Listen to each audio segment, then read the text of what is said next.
From awaytogarden.com and robinhoodradio.com, this is A Way to Garden with Margaret Roach, your weekly invitation to dig in and grow. When you're talking plants and not people, how do you figure out who lives where? You can't send census takers door to door to get a head count, but doing so is a critical step in devising conservation strategies in a changing world, among other key goals. More from a New York Botanical Garden botanist who's coordinating such an effort, but first this message.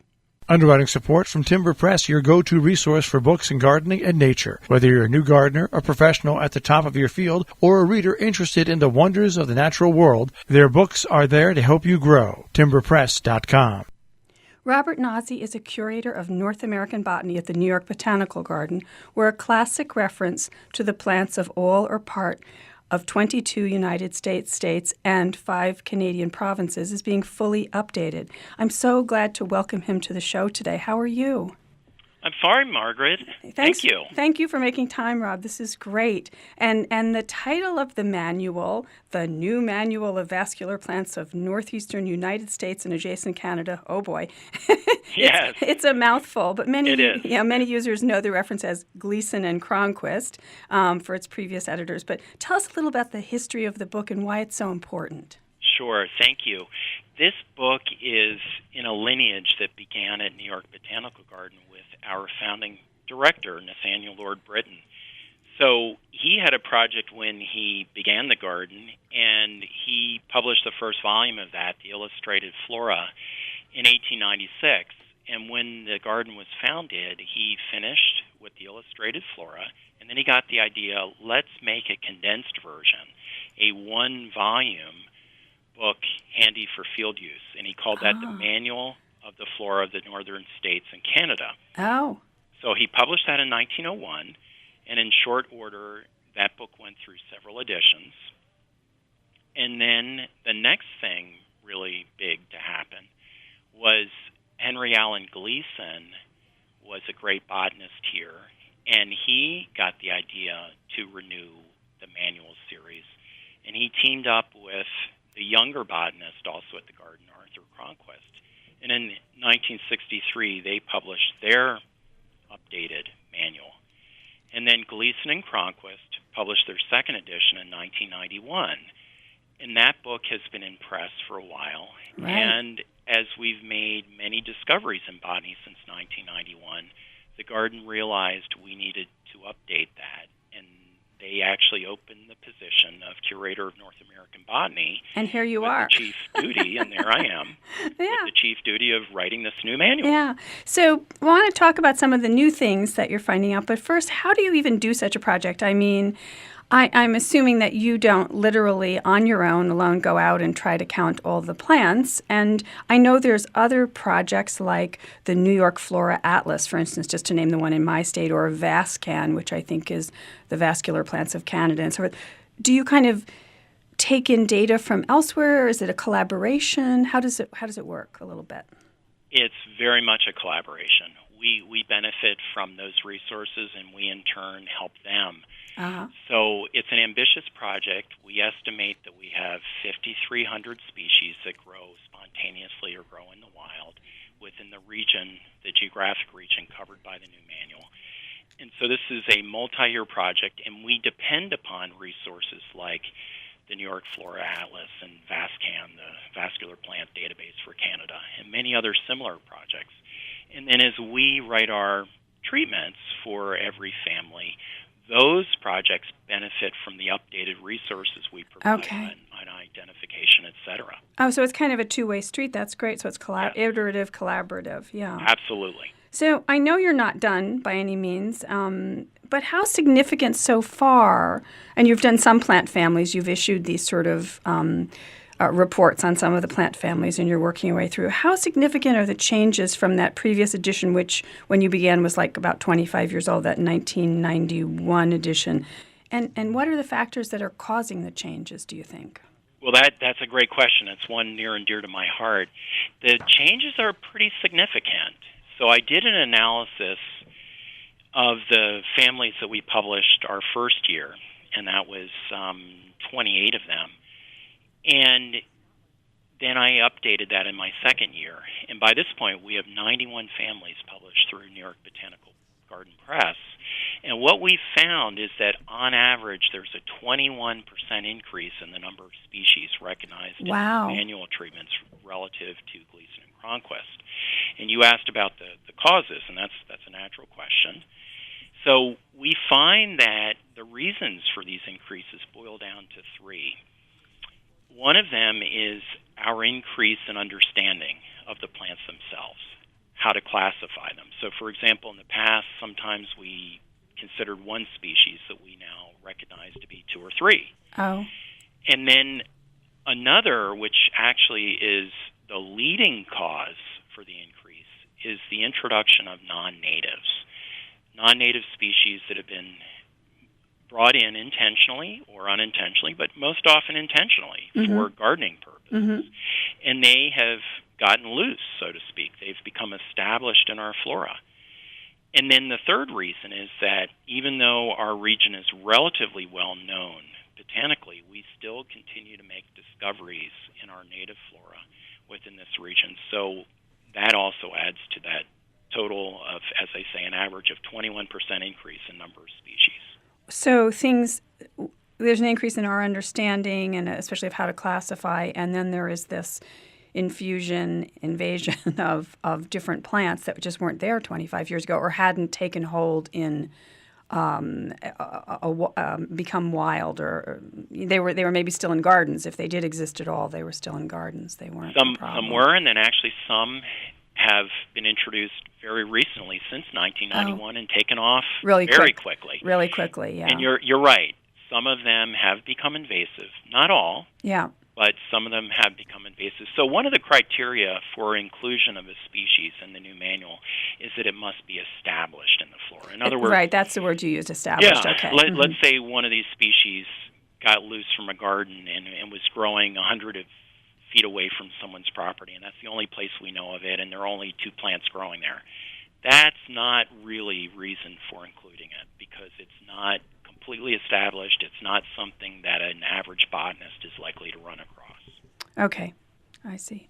So you mentioned, of course, a lot of your answer was about invasive plants, but you also mentioned things we didn't used to know so well, and one of those things, we gardeners love to blame you botanists for everything. No. Right.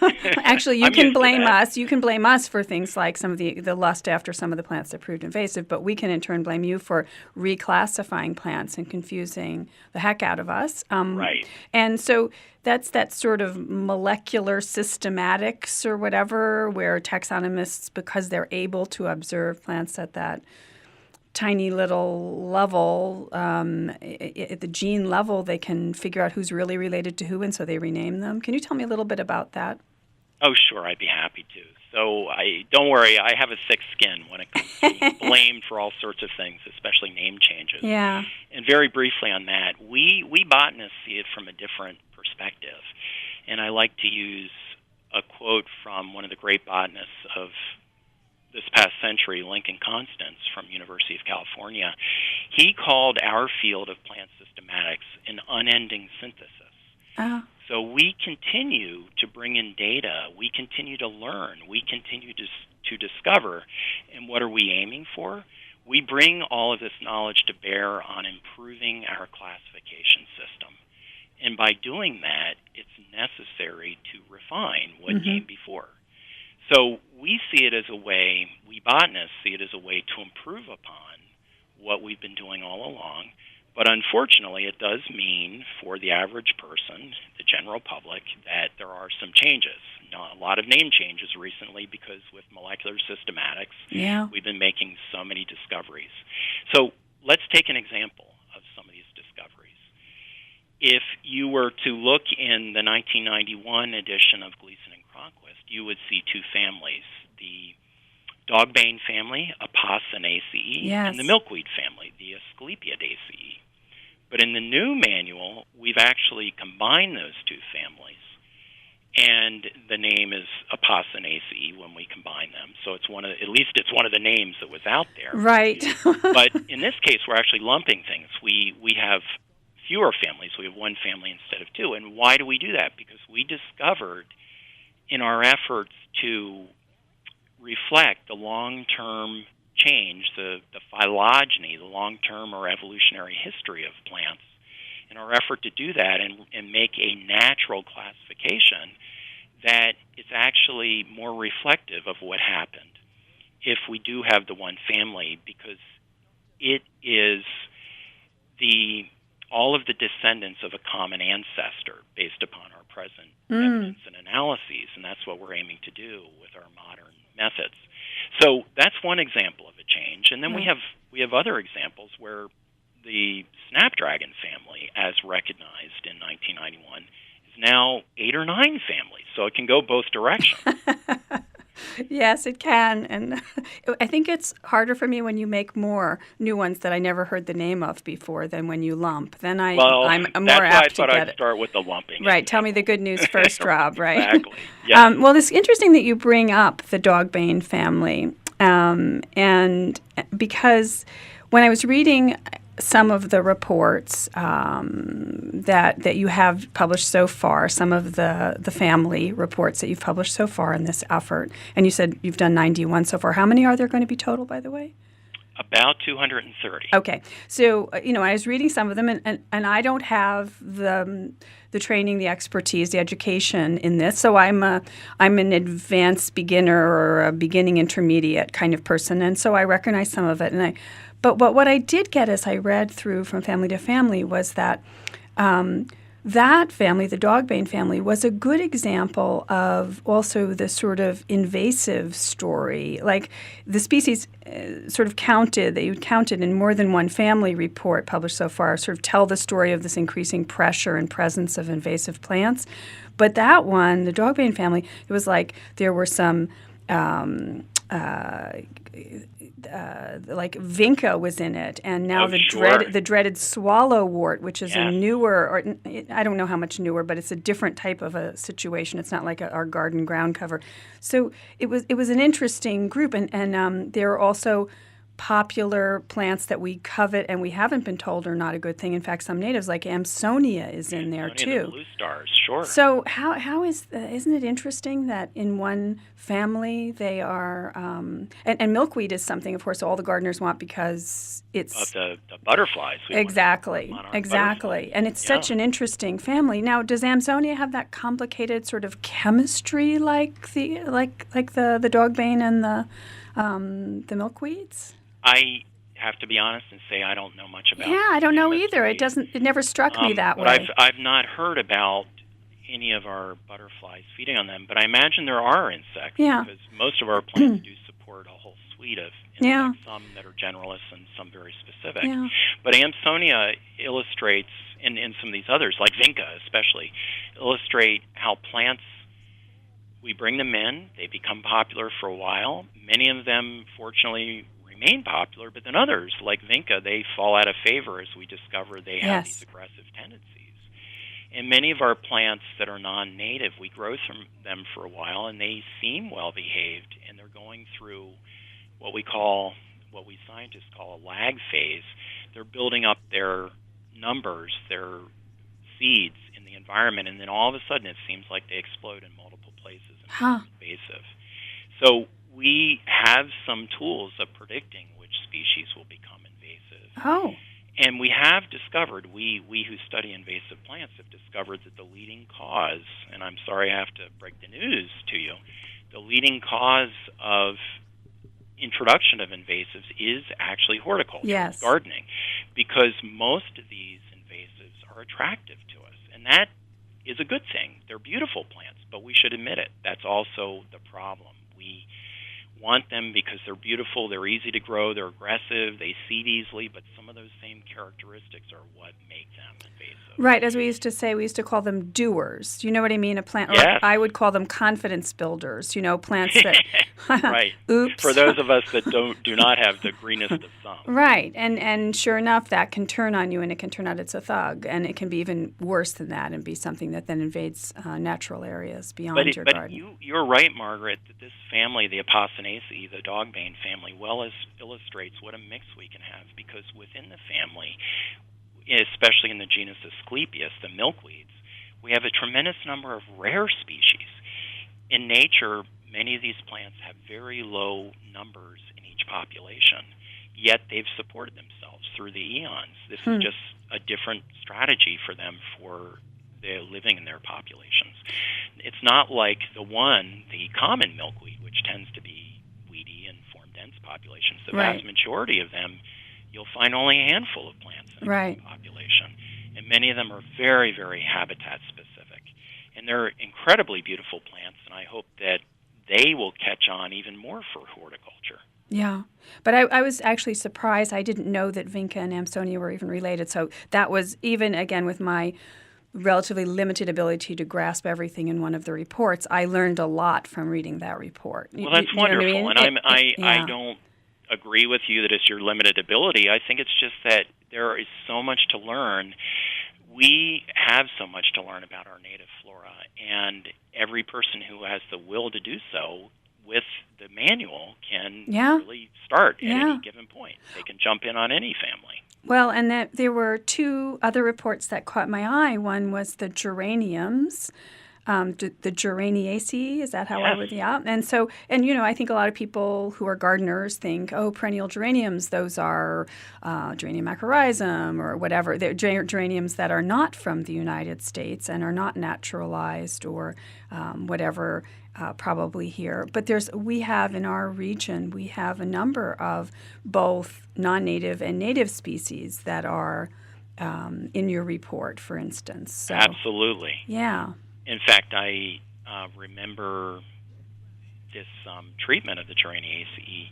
We had a number of species that were not in Gleason and Cronquist, like we'd been saying, that are non-natives.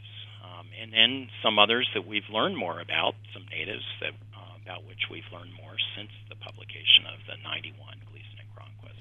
So you're right, it's another good example. Where I garden, when I first came to the place, there were two, and they were not anywhere near the same spot, and there's sort of two buildings at my house and separated by a little bit of a distance. And in one area grows Geranium maculatum, I think would be is that correct? That's geranium. What we call the wild geranium. Wild geranium. And then in another area, far away from it, Geranium robertianum. Of course.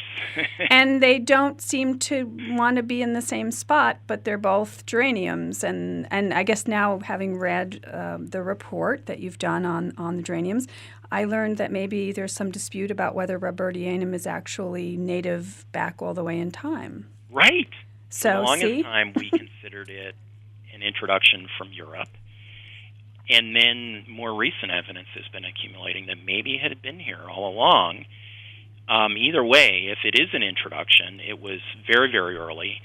But even its name reveals what a link it has had with our human civilization. It's named for St. Robert. Yeah. Most of our plants we give descriptive names to, whether it be some aspect of their appearance or their geography. But in this case, Geranium robertianum. And I had to chuckle because it's Herb Robert. I know, Herb Robert. Name, I know.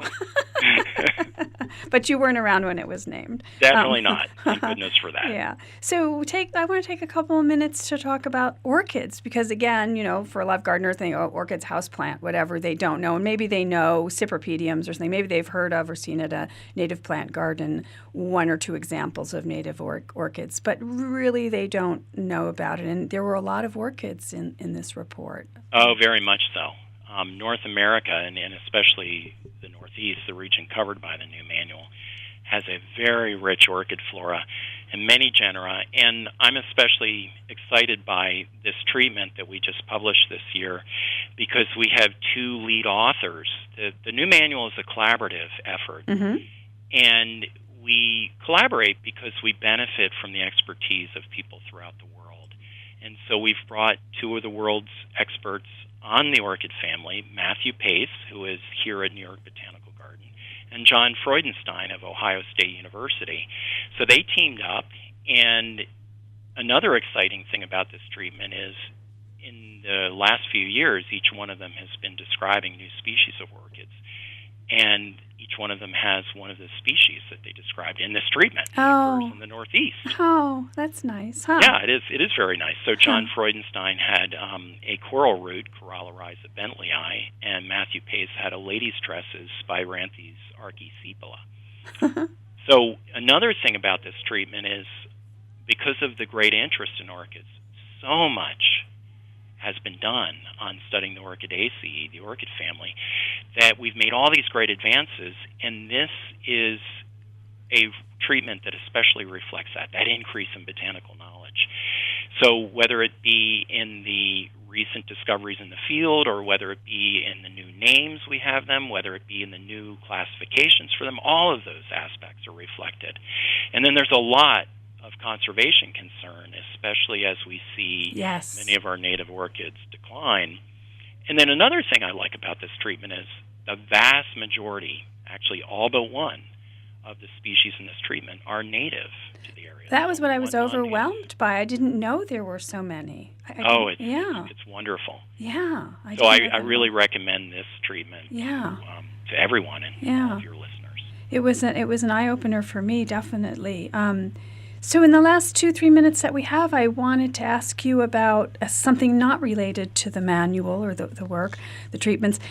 I know you were a professor for many years, I believe. I believe you taught, didn't you? Yes. Yeah, and so did you ever teach like Taxonomy 101 or Plant Systematics 101? Beginner. Okay. So I'm a gardener. What's a good place for gardeners, listeners, readers to start? I mean, are there books or whatever? And I see that New York Botanical Garden Adult Education Division is going to offer in the winter its Botanical Latin course again. But are there books, websites? Where do we start? Any recommendations or tips? Well, I love your question, and being a professor, I love to turn people on to botany, especially plant systematics. So if your listeners have a botanical garden nearby that has a public education outreach, almost certainly there will be courses in plant identification, plant systematics, plant diversity. I would recommend those. If not a garden, then a botanical society or a wildflower society. There are many such societies, fortunately, and many of them do have courses. There are also some wonderful books out there, and some of them can be advanced, and some are beginner level, so jump in whatever level is appropriate. But one that I would recommend as especially excellent is called Plant Systematics, a phylogenetic approach, and it's by Walter Judd and his colleagues. That's Judd. And then there are a lot of websites on plant identification, basic principles of classification, and I would enter words like taxonomy, systematics, phylogeny, and that's Phylogeny. So I think we have an abundance of resources. Certainly the human element, botanists that can teach these courses, make it a lot easier for people. And so I really do think one of the best ways is teaming up, finding a hopefully local outlet like New York Botanical Garden, which has a very robust offering of courses in all of these subjects. And I'll give some links to the upcoming courses there, and I'll find some others to augment the transcript. But I'm so glad to speak to you today, Rob Naczi from New York Botanical Garden, about this work. Thank you so much for making the time. Well, you're welcome, Margaret, and thank you. I really enjoyed it. Okay. Underwriting support from Timber Press, your go-to resource for books in gardening and nature. Whether you're a new gardener, a professional at the top of your field, or a reader interested in the wonders of the natural world, their books are there to help you grow. timberpress.com. Now, don't miss an episode. You can subscribe free to the podcast version on Stitcher or iTunes. You can find me anytime at awaytogarden.com or at facebook.com/awaytogarden, and I'm at awaytogarden on Instagram, too. Happy gardening meantime. Away to Garden with Margaret Roach is a joint production of awaytogarden.com and the smallest NPR station in the nation, Robin Hood Radio.